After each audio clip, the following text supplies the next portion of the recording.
palabra en el libro de Efesios capítulo 4. Efesios capítulo 4, vamos a leer del versículo 1 al versículo 6.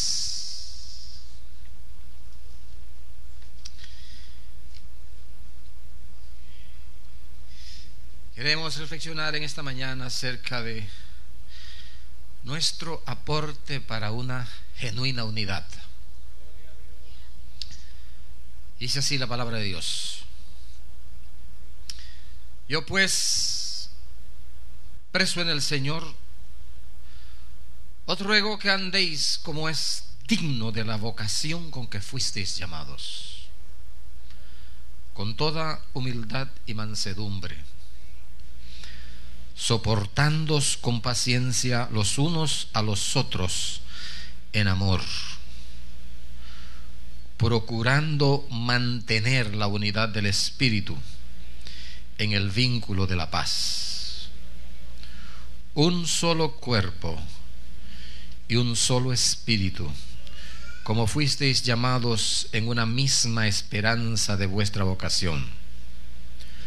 Un solo Señor, una sola fe, un solo bautismo, un solo Dios y Padre de todos, el cual es sobre todos y por todos y en todos. Padre, te alabamos en esta mañana. Te glorificamos, porque tú eres el Dios soberano, el Dios que hace cosas, que cambias, que mueves, que rediseñas, que edificas. Te damos gracias, Señor, porque en tu misericordia tú lo haces con todos.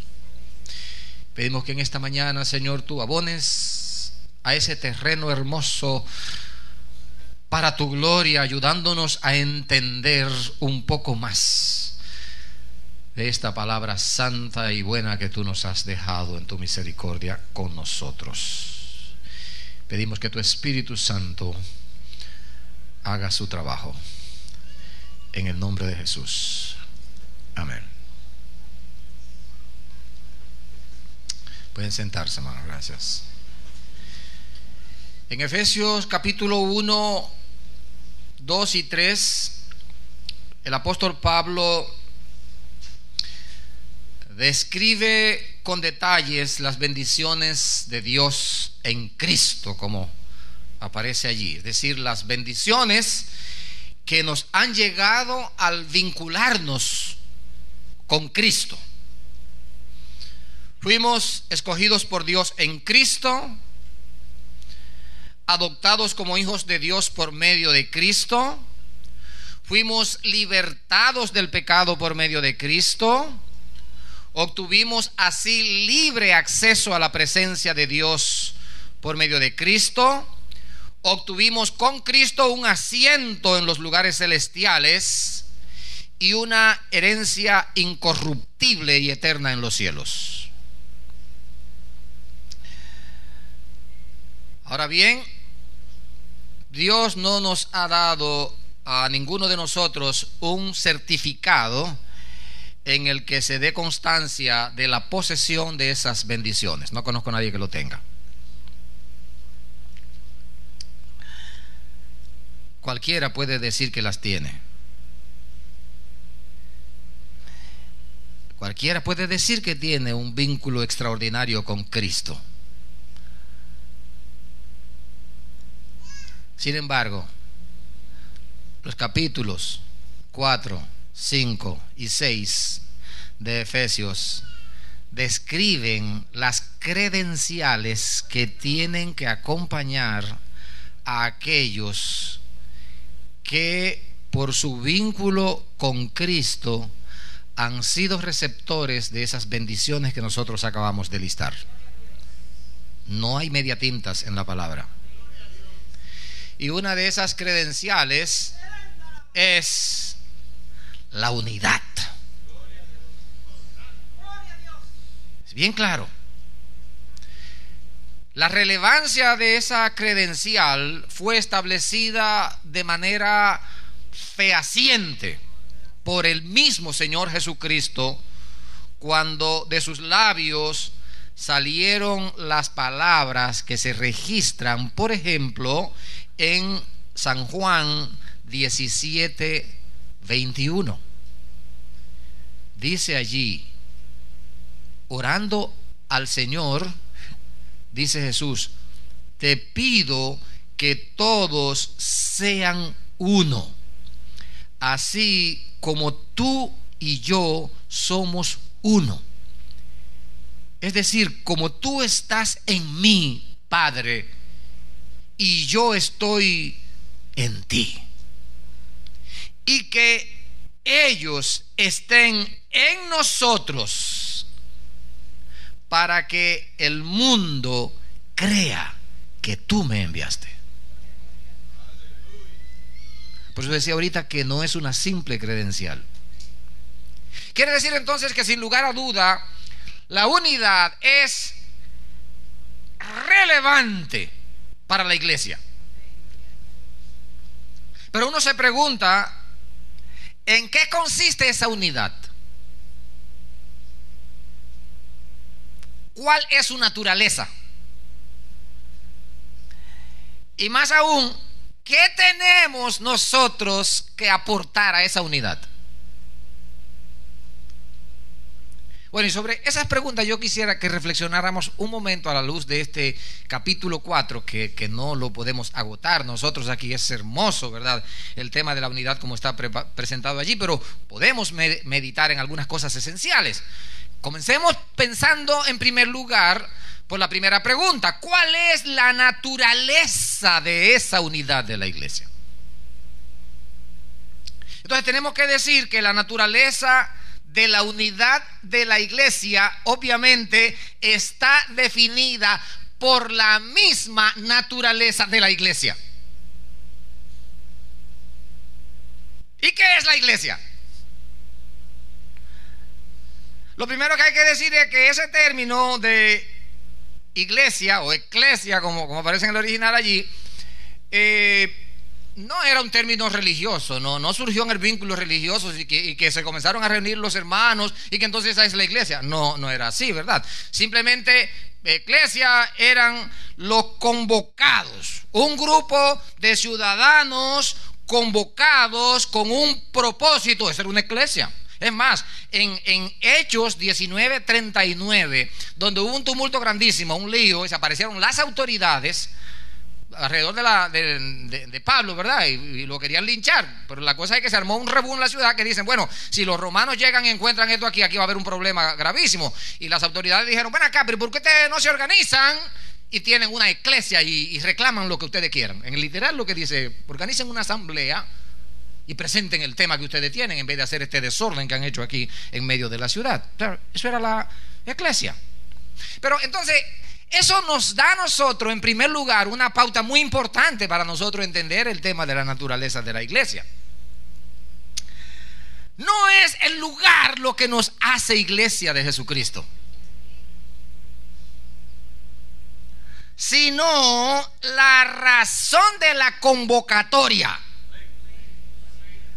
y la naturaleza del vínculo que une a los convocados. Por eso, ustedes se fijan que el pasaje que leímos ahorita, el versículo 1 del capítulo 4, comienza diciendo: yo os ruego que andéis como es digno de la convocatoria, digno de vuestra vocación. Dice una versión muy bonito: vivan a la altura de su llamado. Gloria a Dios. En el texto bíblico no habla por ningún lado entonces de una unidad estructural, ni de una unidad administrativa, mucho menos de una unidad física. No se logra la unidad, como sueñan algunos, con un solo concilio en todo el país. Eso es nada. Desde el punto de vista de la naturaleza de la iglesia, no.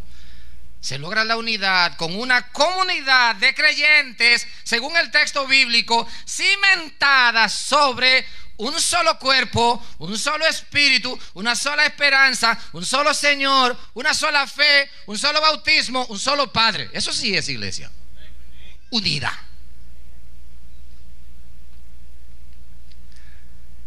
Pero el versículo 13, que va un poco más allá, donde leímos ahorita en este capítulo 4, dice que la meta de la iglesia es la unidad de la fe y del conocimiento del Hijo de Dios. Precisando el punto. Hasta que todos lleguemos, dice, a la unidad de la fe y del conocimiento del Hijo de Dios, al varón perfecto, a la medida de la estatura de la plenitud de Cristo. Ahora, si el texto dice así, que es la unidad de la fe y del conocimiento del Hijo de Dios, la unidad entonces comienza con la doctrina. Por eso entonces Efesios 1, 2 y 3 es pura doctrina, explicando la obra de salvación ejecutada por Dios por medio de Jesucristo, explicando el rol de Jesucristo como cabeza de la iglesia constituida por los salvados. Y entonces en el capítulo 4 habla de la unidad.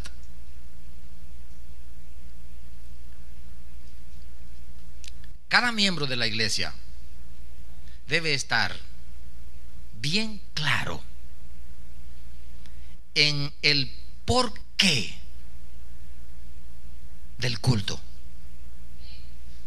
en el porqué de las ofrendas, o como decía el pastor, en el porqué presentamos niños. ¿Por qué? Cada cosa que nosotros hacemos tiene que ser entendida. Cada creyente tiene que estar claro, bien claro, para explicárselo a cualquiera en qué consiste la obra de Jesucristo para él.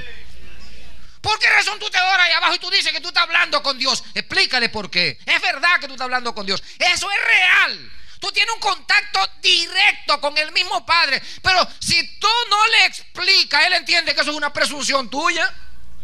¿Qué presumido eres? Que tú eres un santo, que tú entras. Tiene que poderles explicar qué fue lo que pasó y cómo tú llegaste hasta allí. Por ahí tiene que comenzar. Cada uno tiene que tener claro esos puntos.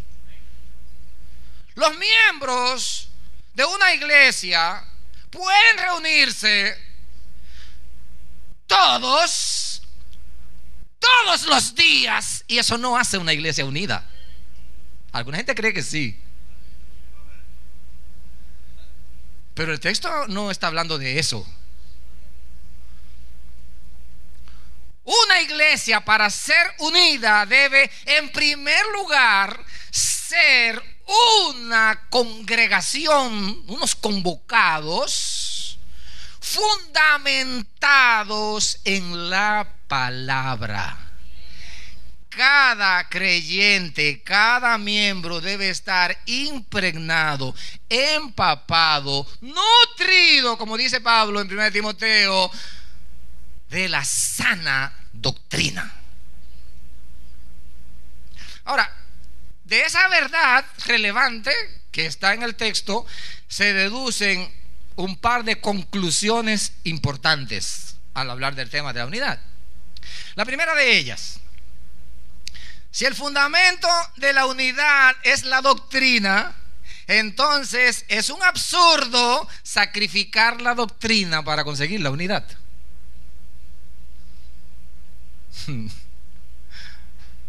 No, en eso tenemos que estar claros. Nos amamos como amigos, de acuerdo, pero estemos claros que no podemos estar bajo el mismo techo porque no tenemos la misma doctrina. Los afectos van por otro lado, pero eso no lo podemos callar, no lo podemos tapar, y no podemos jugar con eso.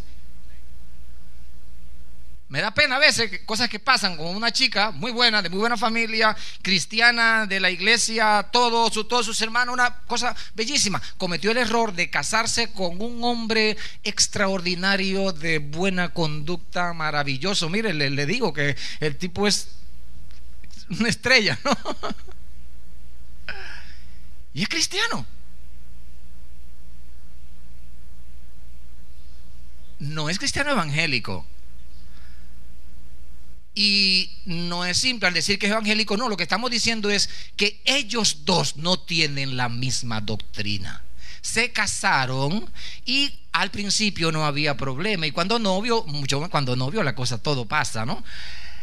Pero después que se casaron, comenzaron a ver de que a qué iglesia vamos, tú vas a esta o vamos a aquella, y ahí comenzó el problema. Y cuando nace el niño, que el niño al principio iba donde iba la mamá, después que está más grande, el papá dice viene para acá y la mamá dice no va para allá.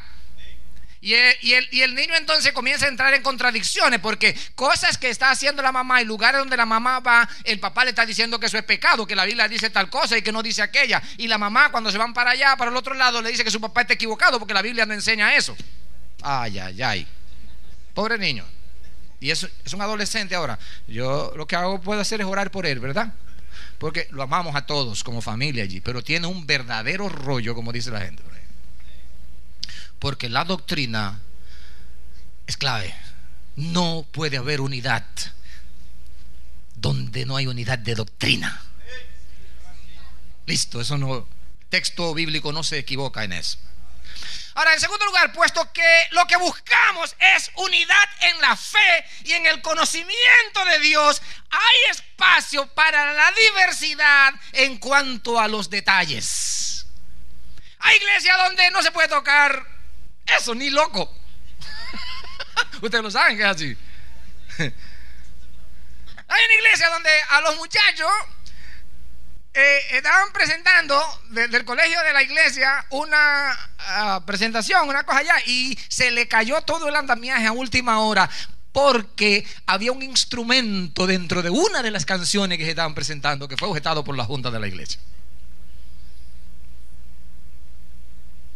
Entonces tiene que haber espacio para formas, para ciertos matices culturales, etcétera. No, así no es la cosa. Por eso, cuando a mí me hablan de iglesia fría, iglesia caliente, eso no existe. Para mí no. No hay iglesia fría. Lo que hay es corazones fríos y corazones calientes.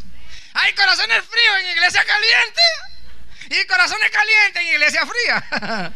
Entonces el tema no es de frío aquello. El tema, yo creo que es mejor hablar de personas conectadas y desconectadas. Ahí sí. Ahí sí. Porque el que está conectado, eso sale solo. Hay una señora que yo la vi orando por los enfermos y una cosa, y digo, ven acá, pero la iglesia donde está nunca han enseñado eso. Y yo, pero yo tengo la Biblia. ¿Y con qué se conecta una gente? Con la palabra, con la doctrina. Entonces no te preocupes mucho por eso. Si tú estás por allá, trata de mantener la conexión aquí. Y eso es claro. Hace 2 semanas escuchaba a un expositor muy bueno. Muchos de ustedes lo conocen. Estaba contándonos una experiencia que tuvo en una iglesia que estaba visitando en Estados Unidos, y está con un grupo de pastores, y en medio del culto, el culto está encendido, ¡wow! Y una cosa, usted sabe, y él está adorando al Señor tranquilo, ¿no? Y viene y le pasa a uno por el lado, ¡pah! Le da por detrás ahí, y un culto tan vivo como este, tú no te estás gozando. Y él se le dice, chico, me estaba gozando hasta que tú interrumpiste. No es así, no se lleve de forma, no se case con eso. No. El versículo 13 dice algo que es muy relevante para todos nosotros, porque dice que aquí hay un empeño que tenemos que tener y que todos debemos preocuparnos. Dice el versículo 13, para que todos lleguemos a la unidad de la fe y del conocimiento del Hijo de Dios. Todos. Eso es muy importante, porque significa que nadie se puede quedar afuera. Esa doctrina que estamos diciendo que es clave allí tiene que ser conocida por el que predica en el púlpito, por el que cuida en el parqueo, por el que trabaja en el sonido, por la niña que enseña, por el que trabaja en el café. Dentro de la congregación, todos tenemos que tener un conocimiento pleno del Hijo de Dios. Y eso solo se logra a través de la palabra. Por lo tanto, la iglesia local tiene que tener un sistema de enseñanza, valga la redundancia, sistemático, gradual, que ayude a la formación bíblica de toda la iglesia, para crear bases en los nuevos y para fortalecer a los más avanzados. Siempre es un esfuerzo, ¿verdad? Y ojo con el versículo 14, porque el versículo 14 dice que es necesario este conocimiento y dominio, ¿verdad? No simplemente para que seamos una comunidad bien conectada, sino que ese conocimiento de la fe y del Hijo de Dios nos conduce, dice el texto, a la madurez. Versículo 14. Así que si logramos ese avance en el conocimiento del Hijo de Dios, no seremos ya niños fluctuantes, llevados por doquiera de todo viento de doctrina, etcétera. Vamos caminando de esa manera hacia la madurez. Y qué bien que utiliza allí la figura del niño. ¿Ah? Sí, eso es muy bueno, me encanta, porque eso nos da a nosotros una pauta ahí bien clara, porque nosotros sabemos cómo funcionan los niños. Carlito va con la mamá y él ve que hay unos chocolates y unas vejigas. Y él le dice a la mamá: ¡ay, yo quiero chocolate, está bien!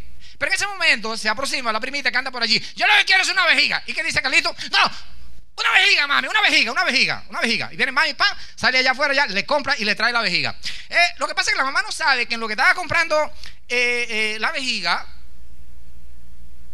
la chiquita se cambió para el chocolate. Y compró chocolate. Así que cuando la mamá viene con la vejiga, ¿qué dice Carlito? Mami, yo lo que te dije que quería era chocolate. Chocolate, vejiga, chocolate. Tú no sabes lo que quieres porque sube y baja. Eso es lo que dice el texto. Cuando no hay una base verdadera, la gente fluctúa de arriba para abajo y de abajo hacia arriba. Y es increíble, hermanos, si ustedes lo saben, porque es triste ver niños con 25 y 30 años en la congregación.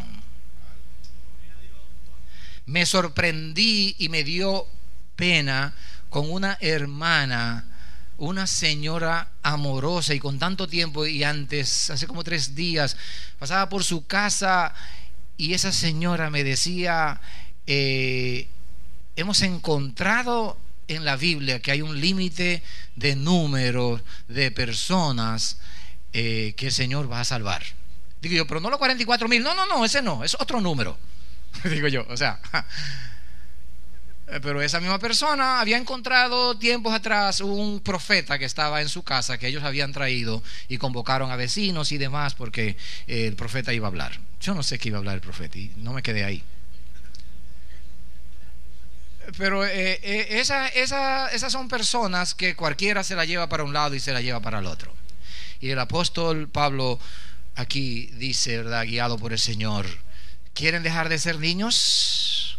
crezcan en el conocimiento de la fe y del Hijo de Dios. Bien, pero nos interesa no solamente la naturaleza de la unidad, sino también qué es lo que nosotros podemos aportar a esa unidad. ¿Qué es lo que nos pide que nosotros aportemos?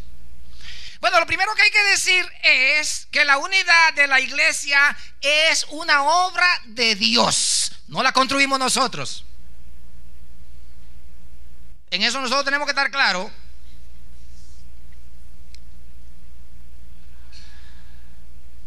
Dios, Él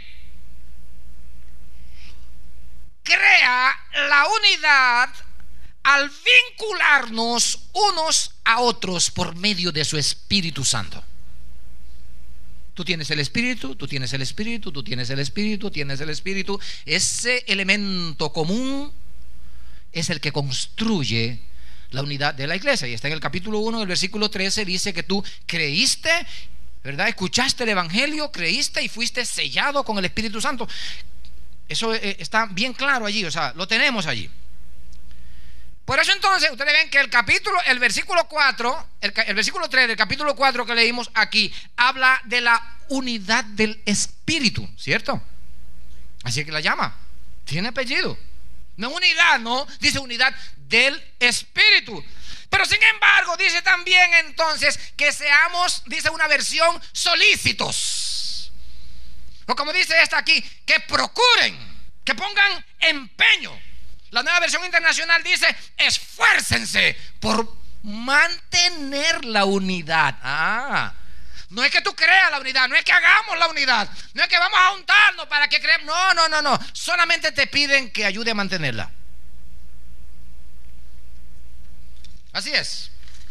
Hay unos libros, una serie de libros muy interesantes sobre lo que es la naturaleza de de la iglesia, el crecimiento natural de la iglesia, muy bueno. Y hay una idea que dicen estos hermanos en esos libros que a mí me gusta mucho, porque ellos enfatizan, dice: la iglesia del Señor crece sola. Es crecimiento natural, como crece la yuca, el arroz sola. Procura tú quitar los obstáculos para que ese crecimiento siga. Parece un enfoque muy bueno. Nosotros tenemos que esforzarnos en apoyar esto para que siga. ¿Hasta dónde tenemos que llegar? Bueno, dijimos ahorita, hasta que todos lleguemos al crecimiento. Así que tú no te puedes parar, tú tienes que seguir, porque la meta no es nada más que tú crezcas, queremos que todos crezcan. Pero entonces, si es así, eso significa que es una obra, ¿verdad?, continua, ¿verdad?, que no podemos nosotros parar, en la que Dios nos ha dejado un espacio para aportar. La unidad está hecha, pero Dios nos ha dejado un espacio para que aportemos. Eso me gusta, porque Dios es así, ¿verdad? Podemos decir que la unidad de la iglesia entonces es una obra que Dios realiza en dos partes. Una primera parte en la que Él trabaja solo por medio del Espíritu Santo, creó la unidad. Y una segunda en la que Él requiere el aporte de nosotros. Así es. Efesios 4 entonces define cuáles son esos aportes nuestros, para que nadie se quede sin aportar. Porque yo no sé. No, tú sabes. Aquí está, mira la lista aquí. Aquí está. ¿Y qué se quiere de mí? Porque si Él lo hace, ¿qué puedo yo hacer más que lo que Dios ha hecho? Sí, hay algo que Dios tiene para ti allí. Mi esposa siempre dice y repite allá, trabajando con las parejas y el terapeuta y demás, y dice: no me hagan con cuento y que están orando al Señor para esto y para aquello. Yo estoy orando al Señor para que el Señor cambie a ese hombre. Espérate, no me hables de esa cuestión, espérate ahora. Hay una parte que tú tienes que hacer que Dios no la va a hacer nunca. Porque Dios no crea vagos ni crea inútiles. La tuya la haces tú, eso no va a funcionar.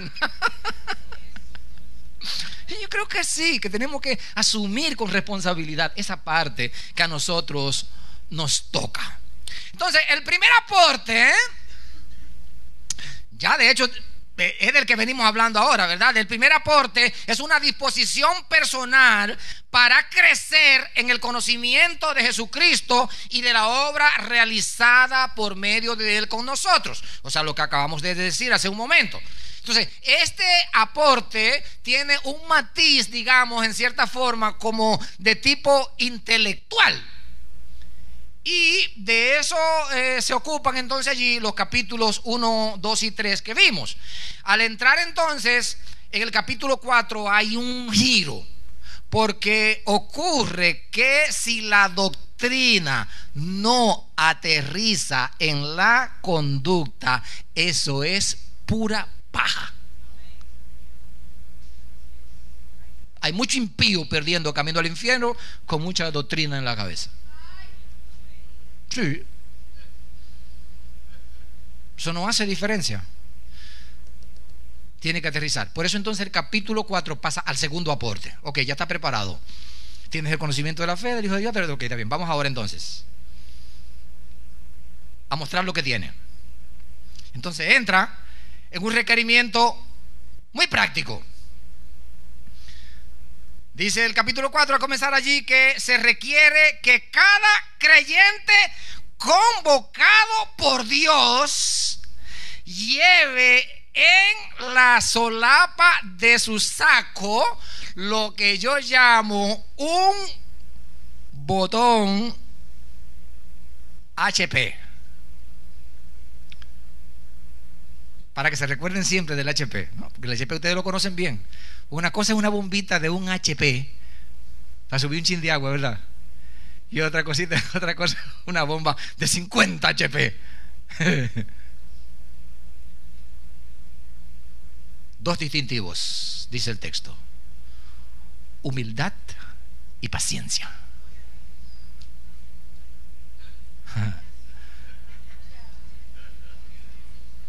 Humildad y paciencia. Tu potencia no es cuánto tú tienes en la cabeza, sino cuánto HP tienes.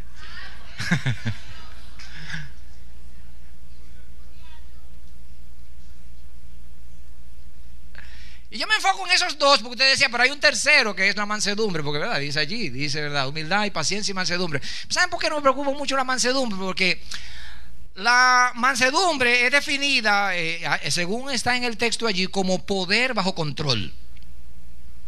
El manso, tengo poder, pero no lo hago. Tiene control. Entonces yo digo, no hay problema, porque el que tiene humildad y paciencia tiene control. Entonces quedémonos con dos nada más entonces. Y buscamos dos. Entonces, al mirar esto, fíjese que es importante tenerlo pendiente, ¿verdad? Repasando. En el primer aporte, lo que se nos está exigiendo es una conexión de pensamiento. Tenemos que tener los criterios comunes si queremos ser uno. Tenemos que tener lo que pensamos y guardamos, la idea, la doctrina, tenemos que ser uno en esto, ¿verdad? Ahora, en el segundo aporte no es conexión de pensamiento, sino es conexión de vida. Tú tienes humildad, yo tengo humildad, ella tiene humildad, tú tienes paciencia, ella tiene paciencia, que él tiene paciencia, ¡oh, qué congregación! ¿Verdad? Todo el mundo tiene humildad y todo el mundo tiene paciencia. Y más que eso, el botón tiene que estar 24/7 puesto. Sí, porque no dice que la tengan un día, dice que anden. Así es que dice el texto, ¿verdad? Anden. Otra versión le dice vivan como gente HP. Es así que dice el texto. Pero con gente HP es muy probable que la unidad funcione. Donde hay paciencia y donde hay humildad, la unidad funciona. Pero conviene que precisemos el significado de las dos a la luz del texto bíblico, ¿verdad? Para fundamentar este requerimiento. Primero, la humildad. La humildad era y es despreciable en la sociedad. A ninguno de los chicos en la universidad ni en la escuela le están enseñando que sean humildes. No está en la doctrina. Competitivos sí, pero humildes no, capaces no. poderoso, tiene. Lo chequeamos a ver cómo anda el índice de inteligencia y demás, pero no chequeamos nunca cómo anda el índice de humildad. No sé cómo se lo medimos, pero no interesa mucho si es humilde. Algunos lo entienden que ser humilde es un estorbo para la competencia y se lo dicen a la gente. Tú tienes que avivarte más y tienes que ponerte más, ¿verdad? Porque no le dan un valor alto a eso. Pero nosotros tenemos un modelo maravilloso. Él mismo dijo, ¿verdad? Juan 11: aprendan de mí. Yo soy manso, soy humilde. ¿Humilde? Le agregó algo importante: humilde de corazón. Es interesante aparte, ¿eh? Sí. En Santiago habla de un hombre de humilde condición. En algunas versiones, me gusta, creo que la versión Valera 60, después la cambiaron. Pero de humilde condición, un pobre allí desbaratado que llega a la congregación allí. Entonces hay que hacer la claridad, porque a veces la gente confunde humilde condición con humilde de corazón. No. Un andrajoso desbaratado que anda por allí, ese es humilde. No vea con eso. No vea con eso. Eso es lo otro también. No. Es un ancianito ya de 85, 88, 90 años. Así que ese es un hombre humilde. No te lleves de eso. Entonces venga el muchachón, la chica bonita, que salta mucho, que broma mucho. Eso siempre tiene que estársela luciéndosela nada más. Y siempre da pavientosa. Claro que tiene que lucir. Es una chica bella, hermosa, que está en la flor de su juventud. Eso no tiene que ver nada con la humildad. No te pierdas. El viejo ya o la vieja ya allí, que está desbaratada allí, tú dices, esa es la humilde. No, es el corazón lo que Dios ve. Ese es el truco. Es humilde de corazón. No hay indicadores de humildad para exhibirlo. Bueno, hay mucha gente que lo usa, porque ahora la estrella de Hollywood utilizan que no hubo un terremoto o un ciclón que pasó, comienzan a desfilar dándole besos a los muchachos y cargando gente sucia y todas las cosas, ¿verdad? Y los políticos nuestros también les gustan, algunos, no, vamos a respetar a otros. No es que anden andando esos indicadores, no. Es en el corazón donde se sabe que está la humildad. Y ahí es donde nosotros tenemos que trabajar. No es si yo le regalo o trato con palabras bonitas a la señora que limpia la oficina. La pregunta relevante a la luz de esto es: ¿realmente tú piensas y la valoras en tu corazón como una persona importante? ¿Sabe por qué le digo esto? ¿Sabe cuál es el significado? Literalmente, cuando el texto dice allí que sean humildes, si usted lo busca literalmente, lo que dice es: sean humildes de mente. Y eso significa: reconozcan el peso y el valor de la otra persona. Ese es el humilde en la Biblia. Ese es el humilde. Porque no te puede decir que es el que haga esto, el que haga aquello, el que no hable muy duro, no, porque como es el corazón, entonces lo que te dice es cómo tú ves. Porque si tú ves al otro en el valor real que tiene, en el que Dios le dio cuando lo hizo, entonces dice, entonces tú eres una persona humilde. Porque probablemente el primer déficit de nosotros para no ser humilde es que nos ponemos demasiado alto, ¿no? Entonces ahí hay un problema allí. Pero esa es la humildad. Y la paciencia. ¿Qué es lo que quiere decir con la paciencia? Bueno, para nosotros paciencia es una sola palabra, y con eso nosotros jugamos de manera indistinta y decimos, sé paciente para esperar al médico, sé paciente para que ese marido cambie, o sé paciente para que crezca la yuca, dice el campesino, sé paciente, ¿verdad?, con esta persona que no tiene mucho entendimiento, o sea, pero no. En el Nuevo Testamento la palabra paciencia tiene dos acepciones muy particulares. Una de ellas es, tengo que decir la palabra, en upomone, en griego, y significa perseverancia en la espera. Nada más, estoy esperando. un texto como esa palabra se utiliza, por ejemplo, vamos a leer en Santiago capítulo 5, versículos 7 y 8 para que entendamos la diferencia entre los dos términos. Por tanto, hermanos, tened paciencia, upomone, hasta la venida del Señor. Mirad cómo el labrador espera el precioso fruto de la tierra, aguardando con paciencia hasta recibir la lluvia temprana. Ese es. Ahora, está el otro término, que es un término que es macrotimia, que se traduce en algunas Biblias como longanimidad, y ese significa soportar a personas hostiles. Por ejemplo, en Romanos 9, versículo 22, se utiliza ese término, y ya ustedes sabrán al leer el significado que tiene. ¿Y qué si Dios, queriendo mostrar su ira y hacer notorio su poder, soportó con mucha paciencia, macronimia, los vasos de ira preparados para destrucción? ¿Y cuál de las dos se utiliza en Efesios 4:2? Soportándoos con paciencia los unos a los otros. Macronimia. Soportando a la gente difícil en amor.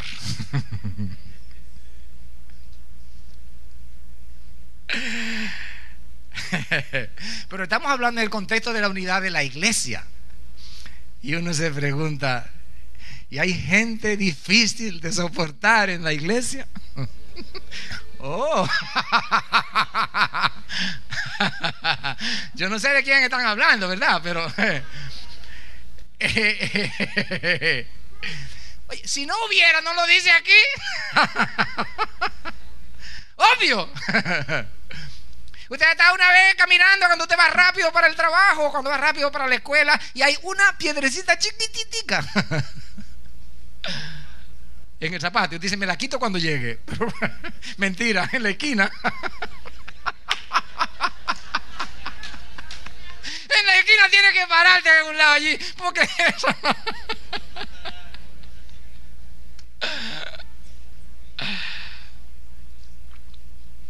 El que quiera ayudar a la unidad de la iglesia tiene que estar dispuesto a soportar. Eso es lo que dice el texto. ¿Quieres la unidad? Tienes que soportar.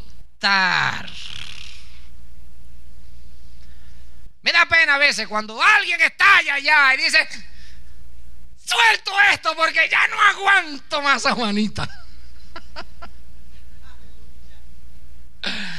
No, no lo suelte tan fácil. Ese es tu aporte para la unidad. Alguien ya aportó y probablemente soportó más que tú. ¿Y sabe una cosa también? Que tenemos que ser conscientes de eso. A pesar de todo el de ahorita, ¿no? Pues sí, ¿verdad? Hay mucha gente probablemente que me está soportando a mí en silencio.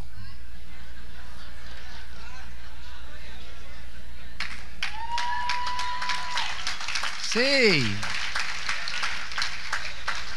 porque esa es gente misericordiosa que está trabajando para la unidad. Y no me lo dice, y no lo dice.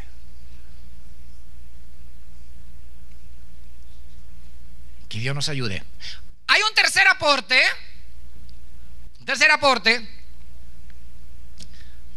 Que es importantísimo. Está en el texto aquí, inmediatamente, después del versículo 14, ahí sigue. Y es el ejercicio responsable de la asignación recibida del Señor. El primer aporte para la unidad es conexión de pensamiento. El segundo aporte para la unidad es conexión de vida. Y el tercer aporte para la unidad es conexión con el trabajo de la iglesia. El versículo 11 dice que Él mismo, no se lo dejó a nadie, constituyó a unos apóstoles, a otros profetas, a otros evangelistas, a otros pastores. Esa lista no es un catálogo. Y si usted quiere, busque las otras listas que hay en Romanos 12 y en 1 Corintios 12 para que se dé cuenta que eso no es un catálogo. Y porque alguna gente cree que nada más hay evangelistas, pastores y que son tantos dones. No, olvídese de eso. Hay tantos dones como Dios quiera satisfacer necesidades sobre la tierra. Olvídate de lo cuento. La pregunta es: ¿cuál es lo que te toca a ti? Esa es la pregunta que yo tengo que hacerme, porque repartió. A uno fueron pastores. ¿Qué fue lo que Dios me repartió a mí? Es decir, ¿qué es lo que Dios espera que yo aporte? ¿Con qué voy a aportar? Con lo que Él te dio. ¿Y qué fue lo que te dio? Entonces ahí yo tengo que precisar y buscar ayuda y orar y lo que sea para saber cuál es el trabajo que Dios espera que yo haga. ¿Es así? Ahora, si esa verdad es así, entonces hay tres conclusiones importantes que se deducen del pasaje mismo. Y la primera de ellas es que hay una tarea para cada creyente, como acabamos de decir, con la cual se espera que contribuya a la unidad. O sea que la contribución de él tiene que ser con lo que tiene, no con lo que no tiene. Dios no espera que tú hagas maravillas y milagros y que tú seas un gran predicador. Es con lo que Dios te dio, ese chin, que lo de chin eso es entre comillas, ¿verdad? Es lo que Dios espera que tú pongas. Porque no es verdad que en el cuerpo todo es ojo, todo es cara, las manos son extraordinarias y los pies también, pero espérate, hay cosas escondidas por allá abajo que nadie conoce y por allá adentro que son sumamente importantes. Cuidado si la descuida, porque se acabó el cuerpo entero si descuida esa cosita. Entonces el Señor dice ahí en el versículo 16 que somos un cuerpo. Y dice que en ese cuerpo a cada uno Él le ha asignado algo. La unidad depende de que cada quien ocupe el puesto que le corresponde. No es una cuestión teórica. Puede tener la doctrina clara, puede ser muy paciente, puede ser muy humilde y todo eso, pero tiene que trabajar. Tú tienes que asumir un puesto. No basta. Y entonces si la imagen de la iglesia en la repartidera esta es el cuerpo, entonces no puede haber uniformidad. ¿Qué quiere decir eso? Oye, que la garantía de la unidad no es la uniformidad. Juanita es complicada, pero ese es el punto, que ella tiene que ser así, y aquel es A y el otro es B y aquel es C, porque Juanita puede ser complicada, pero es una mujer de trabajo extraordinario. Juanita está, si tú le dices a las 8, está a las 7:45. Y si tú le encargas a Juanita que haga, vete para tu casa a acostarte tranquilo, que al otro día tú preguntas y Juanita, eso fue, pues entonces sí. Entonces, ¿qué tenemos que hacer con Juanita? Disfruta la puntualidad, la seriedad y la responsabilidad de Juanita y soporta el espíritu de Juanita, medio complicado. El texto es claro. El texto es claro, porque eso es, somos muy distintos. ¿Cuántos piropos le echan a los ojos? Maravilloso, ¿no? ¿Verdad? A los pies no le echan mucho piropo, ¿no? ¿Verdad? Pero no vivimos de eso, ¿no? Cada quien haciendo su parte, es así como la cosa funciona. Y mire que la tercera información importante allí que hay que tener es que no basta con trabajar, no basta con ser eficiente. Dice el texto en el versículo 16 que tiene que ser, el aporte para la unidad tiene que ser hecho de manera coordinada. Mejor de cómo lo dice aquí no se puede decir nunca. Oye eso, de quien todo el cuerpo, Jesucristo, toman de Él, ¿verdad? Bien concertado y unido entre sí por todas las coyunturas que se ayudan mutuamente según la actividad propia de cada miembro. Qué largo, ¿no? Pero es como lloviendo sobre lo mismo. Y después de todo eso dice, así recibe su crecimiento para ir edificándose en amor. No basta con ser eficiente, tengo que actuar de manera coordinada. Buenas acciones, excelentes acciones, buen trabajo, pero si no está coordinado, no funciona. Bien, concluimos, hermanos, entonces en lo siguiente. Dios no nos pide una unidad litúrgica ni física, sino una unidad de vida y una unidad de pensamiento y una unidad en el trabajo. La verdadera unidad se logra cuando cada miembro valora y acepta el lugar que Dios le ha dado en el cuerpo. Cuando cada hermano o hermana valora y celebra el lugar que Dios le dio a otros. No hay uniformidad en el cuerpo y tampoco la puede haber en la iglesia. Por lo tanto, debemos aprender a trabajar y producir en forma coordinada, soportándonos unos a otros cuando las circunstancias así lo exijan. Pero aquí hay gente que no está en el cuerpo y que no ha llegado todavía y que no está, y que todo esto es como un discurso para otro. No, el discurso es para ti que no ha querido entrar, que está en el espectáculo, que está en la grada con mirando de lejos. Pero Dios hace siempre que te está esperando a ti para que tú seas parte del cuerpo. Hay un espacio esperando para ti. Lo que pasa es que tú no has decidido entrar, porque Él tiene un montón de capacidad y cosas que te ha dado a ti, y tú lo estás usando para todo lo que te da la gana, pero menos para darle gloria y honra a Dios. Acaba con eso hoy, súmate al cuerpo y edifica junto con la iglesia. Amén.